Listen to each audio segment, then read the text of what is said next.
Rahim. Alhamdulillahi Rabbil Alamin. Wassalatu wassalamu ala ashrafil anbiya'i wal mursalin wa ala alihi wa sahbihi ajma'in. Qala Syekhul Imam wal Mu'allif rahimahullah wa adaman naf'abihi wa ibarakati ulumihi wa bikum fid daraini amin. Qala radiyallahu ta'ala ankum. Bismillahirrahmanirrahim. Wa yushtaratu fil khutbati idna asyara syaratan. Dan menjadi syarat pada khutbah itu 12 syarat dalam madhab al-Imam Ahmad bin Hanbal ini.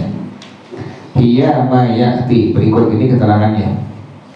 Asyurutus sabiqatu, syarat yang sudah disebutkan kemarin tuh, yang merupakan ada wasiat, ada hamdulillah, ada selawat, itu semua. Kemudian tambahannya wal qiyamu liman qadara, berdiri bagi orang yang mampu. Kalau si khatib bisa diri, maka menjadi syarat si khatibnya mesti diri. Fa in qa'ada li ajzin anil qiyami. Sekarang bagaimana kalau si khatib duduk? Si khatibnya duduk. Ini bagaimana hukumnya? Maka jika si khatibnya duduk karena dia nggak bisa diri, auli udrin min maradin, atau karena udur sebab dia sakit, fala ba'sa, maka tidak apa-apa. Apa tuh kalau seandainya ada khatib yang memang dia ada udzur atau dia nggak bisa diri, maka diperbolehkan dalam madhab al-Imam Ahmad bin Hanbal untuk khutbahnya sambil duduk. Bandingannya kafli tanzir kama tasihhus salatu minal qa'idil ajizi anil qiyami, sebagaimana sholat itu sah dari orang yang duduk yang nggak mampu berdiri. Sah hukumnya tuh. Kalau seandainya ada orang yang nggak bisa diri, diperbolehkan sholatnya sambil duduk. Itu bandingannya. Sama dengan khatib, si khatib nggak bisa diri, maka diperbolehkan untuk duduk dalam madhab al-Imam Ahmad bin Hanbal radhiyallahu anhu. Kemudian wal muwalatu bainal khutbataini wa baina ajzaihima wa bainas salati. Muwalat berturut-turut antara dua khutbah dan antara bagian-bagian dua khutbah dan antara salat. Jadi harus tuh, nggak boleh ada jeda antara khutbah yang pertama, kemudian duduk, khutbah yang kedua, kemudian salat. Itu seluruhnya harus mualah. Fala yasihhul faslu tawilu baina ma dzukira, maka tidak sah ada pemisah yang lama, yang panjang di antara yang disebutkan tadi. Antara khutbah yang pertama dengan yang kedua nggak boleh ada jeda lama. Juga antara khutbah yang kedua dengan sholatul jumu'ah tidak diperbolehkan ada jeda yang lama. Bagaimana kalau seandainya sampai dijedakan dengan jeda yang lama?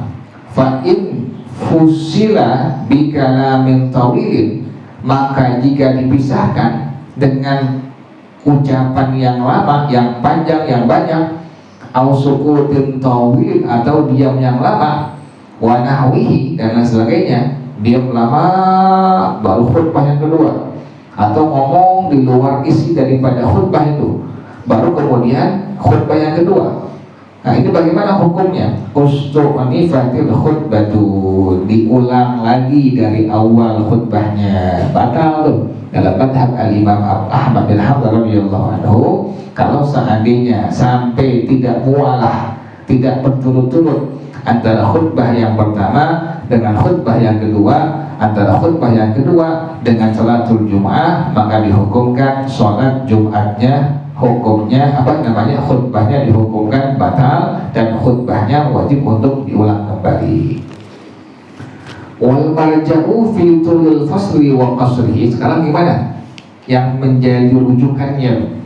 Ini pemisahnya lama atau enggak?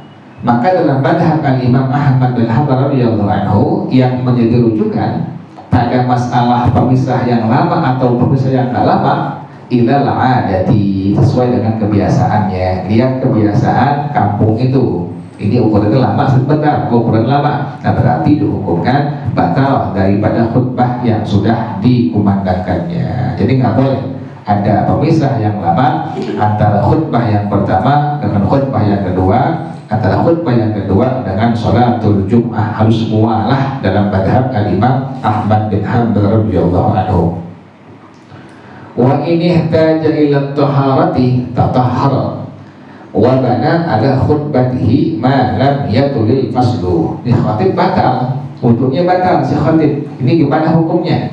Dan jika si khatib dia butuh kepada taharah, dia butuh wudhu, maka dia diperbolehkan dalam madhab al-Imam Ahmad bin Hanbal untuk wudhu dulu, wudhu kemudian teruskan khutbahnya, tapi dengan catatan malam yatulil faslu, selama jarak pemisahnya nggak kelamaan. Boleh, silahkan, nggak masalah. Misalnya ada khatib batal, dia kentut misalnya, maka langsung dia wudhu lagi, kemudian naik lagi mimbar, khutbah lagi dengan catatan tidak lama jarak pemisahnya. Kemudian watushtaratun niyatu, menjadi syarat khutbahnya dalam madhab al-Imam Ahmad bin Hanbal harus niat. Agak repot nih, kalau madhab kita Imam Syafi'i nggak pakai niat khutbah. Sementara menjadi syarat berarti kewajiban. Dalam madhab al-Imam Ahmad bin Hanbal, khutbah itu harus niat sebelumnya. Dasarnya mana? Li hadithi innamal a'malu bin niyati. Dasarnya hadis Rasulullah SAW, innamal a'malu bin niyati, hanya saja sah segala macam bentuk ibadah dengan niat. Maka dalam madhab beliau, dalam madhab al-Imam Ahmad bin Hanbal radhiyallahu anhu, menjadi syarat bahwasanya khutbah harus niat terlebih dahulu. Bagaimana kalau seandainya ada orang yang khatib nggak niat khutbah?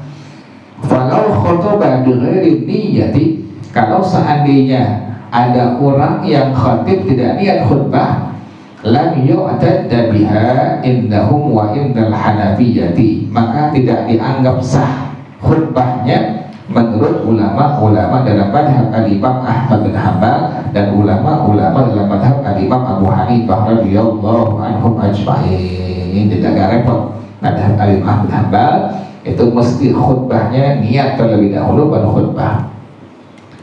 Walam yashtaritil malikiyatu an-niyata, sementara ulama-ulama dalam madhab Imam Malik tidak mensyaratkan harus niat, nggak perlu niat, sama dengan madhab kita, madhab al-Imam Asy-Syafi'i radhiyallahu anhu. Jadi yang agak repot mesti niat madhab al-Imam Ahmad bin Hanbal dengan madhab al-Imam Abu Hanifah. Sementara madhab kita Imam Syafi'i dengan madhab Imam Malik, khutbah tidak perlu niat.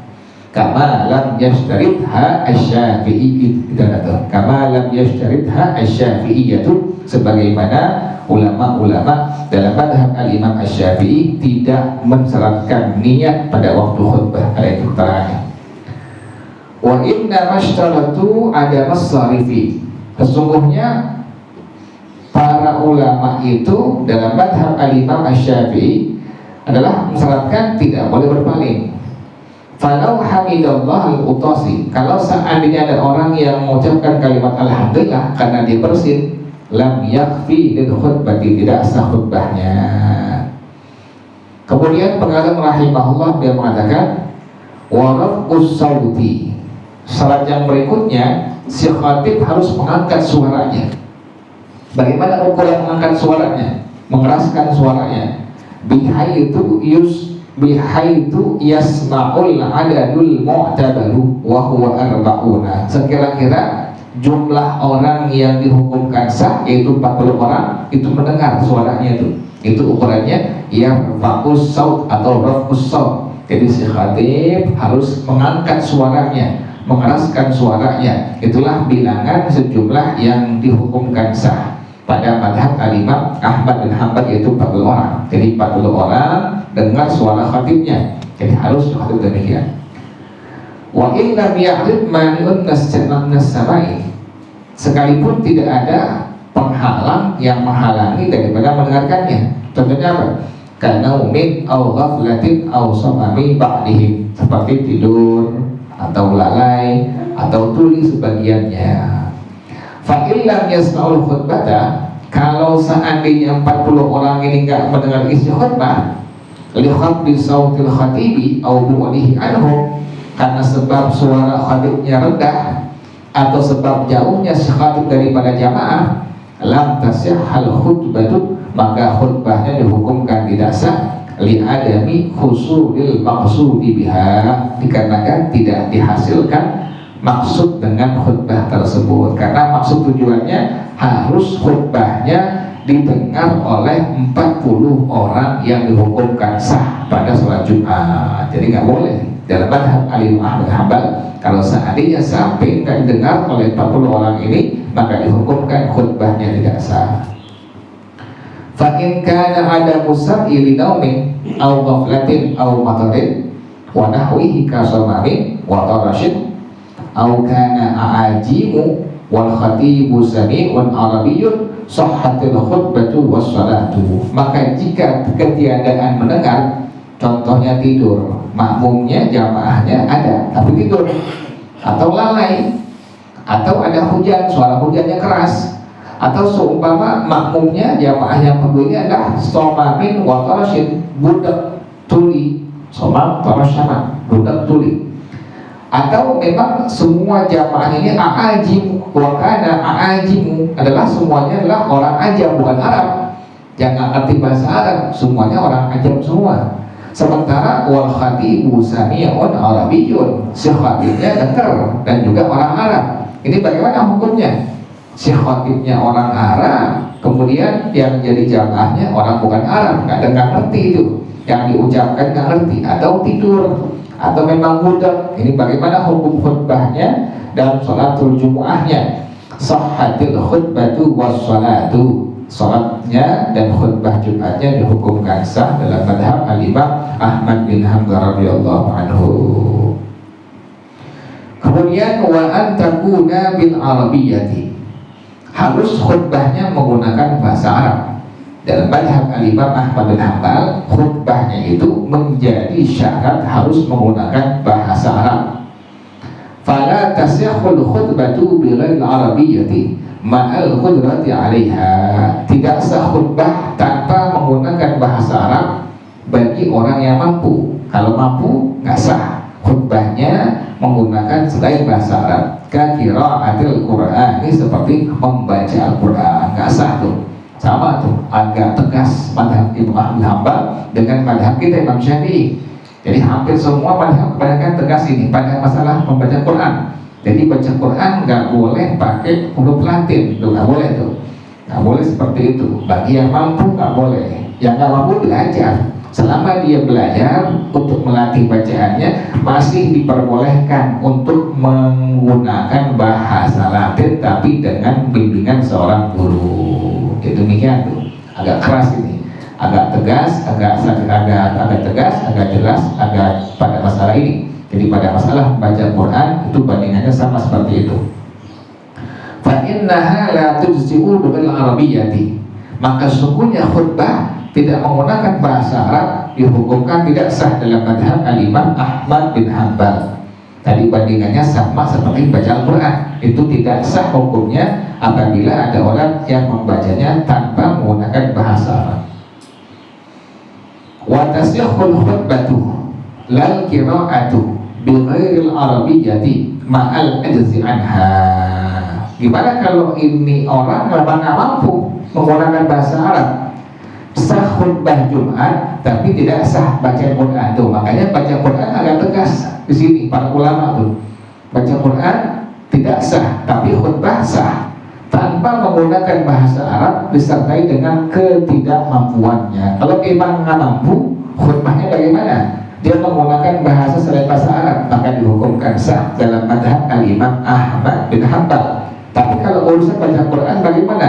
Dihukumkan tidak sah. Jadi makanya ulama, hampir semua ulama demikian, tegas pada masalah membaca Al-Quran tanpa menggunakan bahasa Arab. Kemudian Pekarang rahimahullah beliau mengatakan wa isma'ul adadil mu'tabari lil jum'ati, memperdengarkan sejumlah orang yang dihukumkan sah untuk sholat Jumat. Berapa orang? Wa huwa arba'una fa aktsaru, yaitu 40 orang atau lebih, lisama'il qadril wajibi, untuk mendengar kadar yang wajib. Ya, dengerin tuh. Jadi si khatib harus memperdengarkan kepada 40 jamaah yang ada atau lebih.